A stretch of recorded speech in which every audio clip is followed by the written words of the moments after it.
11वीं के छात्रों का स्वागत है। अकाउंट्स में बात कर रहे थे विनिमय विपत्र संबंधी लेन देनों का लेखा। हमने पढ़ा इससे पहले जो कि ड्राफ्ट की स्वीकृत हो जाने के पश्चात विनिमय विपत्र के दो पक्ष होते हैं। एक पक्ष उसका भुगतान प्राप्त करता है तो दूसरा पक्ष उसका भुगतान करता है। प्राप्त विपत्र के प्रयोग में होने वाले लेखे किस तरह के लेखे होते हैं? भुगतान की तिथि तक विपत्र अपने पास रखने की स्थिति में, विपत्र की स्वीकृति प्राप्त होने की पर, भुगतान की तिथि पर भुगतान प्राप्त होने पर। फिर बात हम स्वीकार करता, जो व्यक्ति स्वीकार करता है बिल को, उसके यहाँ क्या एंट्रियाँ होती हैं, क्या लेखे होते हैं? माल क्रय करने पर, विपत्र स्वीकार करने पर, विपत्र का भुगतान करने पर और भुगतान तिथि से पूर्व यदि विपत्र बैंक से बना ले जो लेखक है तब उस स्थिति में क्या लेखा हुआ, ये भी हमने पढ़ा। प्राप्त विपत्र को अगर अहर्ता अपने लेनदार को बेचैन करे तब भी हम क्या लिखा हुआ, ये हमने देखा था।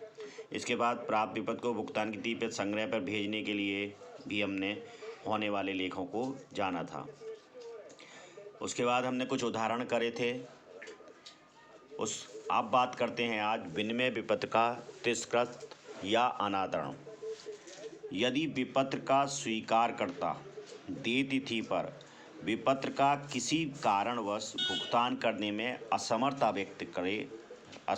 प्रकट करे या भुगतान करने से इनकार करे तो इसे विपत्र का अनादरण या तिरस्कृत कहते हैं। यानी कि जिस व्यक्ति ने उसको स्वीकार करा था, अगर वो देय तिथि पर भुगतान करने से मना करता है या असमर्थता प्रकट करता है कि मेरे पास इस समय पेमेंट नहीं है, ऐसी स्थिति में वो विपत्र स्वीकार किया था अनादरण या तिरस्कृत कहलाए। इस प्रक्रिया को हम कहेंगे विनिमय विपत्र का तिरस्कृत या अनादरण होना।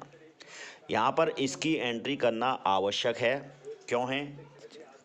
जब कब ऐसी स्थिति में दो परिस्थितियाँ हो सकती हैं, या तो वो पैसे भुगतान इसलिए नहीं कर रहा है क्योंकि वो दिवालिया हो गया है, या आगे बढ़ाना चाहता है वो, यानी कि उसका नवीनीकरण करना चाहेगा।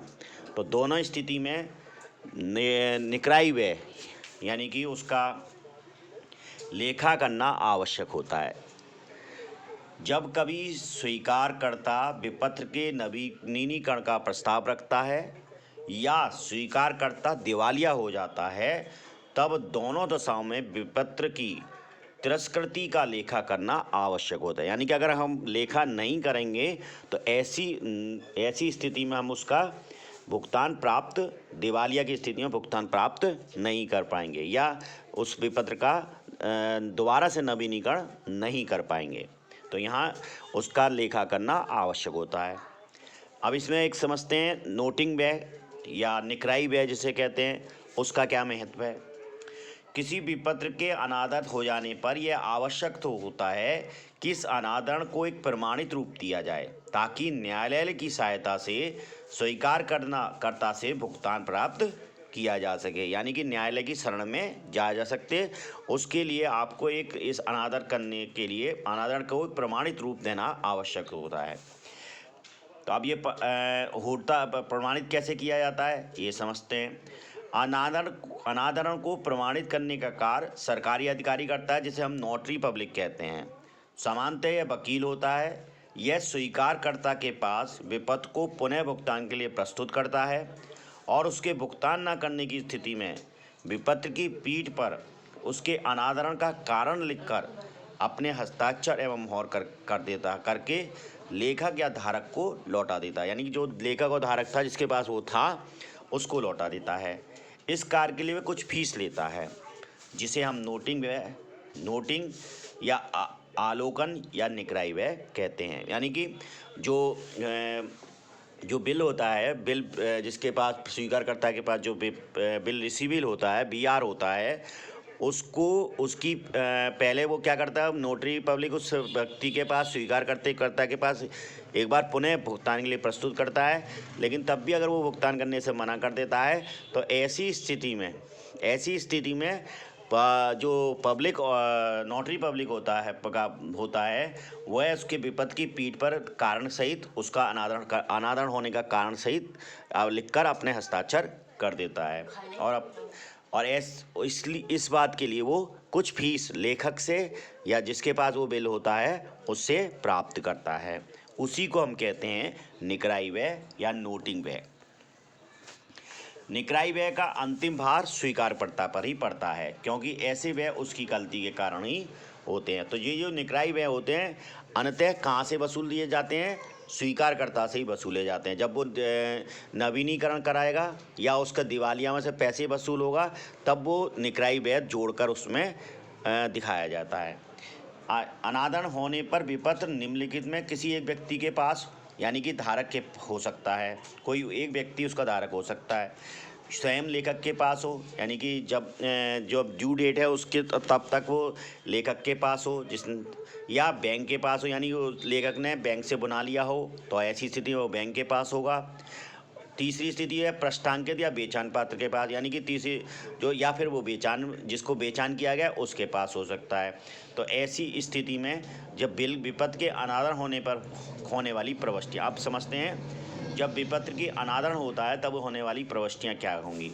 लेखक की पुस्तकों में सबसे पहले लेखक की पुस्तकों में समझते हैं, drawee to personal account debit, यहाँ का जिस व्यक्ति का वो चेक बिल था स्वीकारकर्ता जो था उसका अकाउंट यहाँ डेबिट कर देंगे। बिल रिसीवेबल अकाउंट डेबिट कर देंगे, टू कैश अकाउंट से कर देंगे। तो यहाँ ध्यान रखें, ये बिल रिसीवेबल का मतलब जो है वो है नोटिंग चार्ज से। तो यहाँ note charge bill receivable to bill receivable account to cash account. Drawee account को हम यहाँ डेबिट करेंगे, ये bill to receivable account to cash account, यानी कि जो बिल रिसीव उस ड्रॉई अकाउंट का यहाँ डेबिट कर देंगे और यहाँ बिल रिसीवेबल अकाउंट उस जो BR का अमाउंट है वो यहाँ क्रेडिट कर देंगे। टू कैश अकाउंट भी क्रेडिट कर देंगे। कैश अकाउंट में जितने नोटरिंग बैग के चार्ज हुए हैं वो आएंगे। कैश अकाउंट में कौन सी चीज़ आएगी? जो उसने नोटिंग के ऊपर चार्ज के पैसे उसने पब्लिक नोटरी पब्लिक को दिए थे वो यहाँ टू कैश अकाउंट में क्रेडिट हो जाएंगे।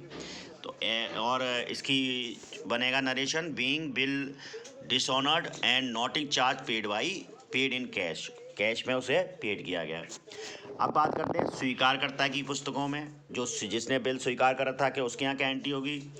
बिल पेमेंट अकाउंट डेबिट हो जाएगा, नोटिंग चार्जेस डेबिट हो जाएगा, टू ड्रॉई पर्सनल अकाउंट, जिस व्यक्ति से उसने माल खरीदा था जिसको वो उसने बिल पेमेंट करना है उसका अकाउंट क्रेडिट हो जाएगा।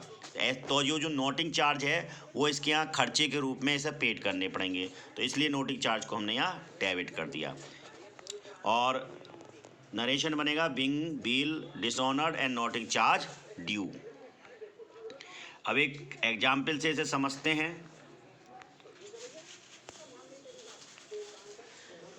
अरविंद ने नवीन को 4000 का माल 1 जनवरी 2016 को बेचा और बदले में 2 मास की अवधि का एक विपत्र प्राप्त किया। भुगतान की तिथि पर नवीन ने विपत्र का भुगतान करना अस्वीकार कर दिया। अरविंद ने विपत्र का नोटिंग कराया और 50 रुपये नोटिंग व्यय दिए। अरविंद और नवीन के रोचनाचे में लिखे कीजिए। सबसे पहले है तो अरविंद के यहाँ क्या जनरल बनेगा, नवीन अकाउंट डेबिट, नवीन का अकाउंट डेबिट हो जाएगा टू सेल्स अकाउंट में, माल बेचा है, माल बेचने की एंट्री हो गई। उसके बाद एक्सेप्टेंस दी है, bill receivable account debit to Naveen, ये बिल की स्वीकृति पर एंट्री हो गई।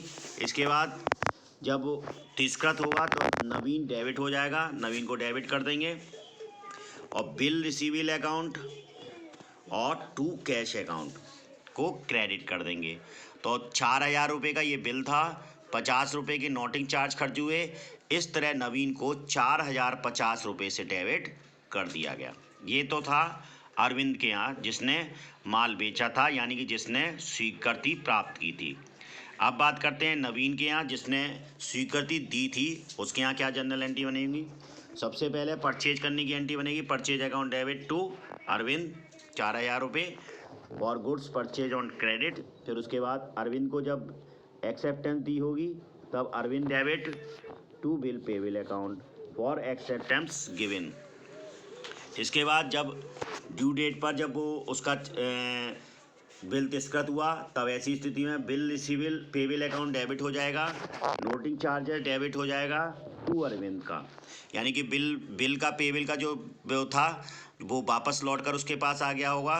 4,000 रुपये वो देगा 50 रुपये उसके नोटिंग चार्ज पे जो खर्चा हुआ है वो भी उसको पेमेंट करना पड़ेगा। इस तरह अरविंद का जो अकाउंट होगा वो 4,050 रुपये से क्रेडिट हो जाएगा। ये कहलाता है नोटिंग चार्जेज। ऐसी स्थिति में इस तरह से हम ये अनादरण के लेखे करते हैं। धन्यवाद।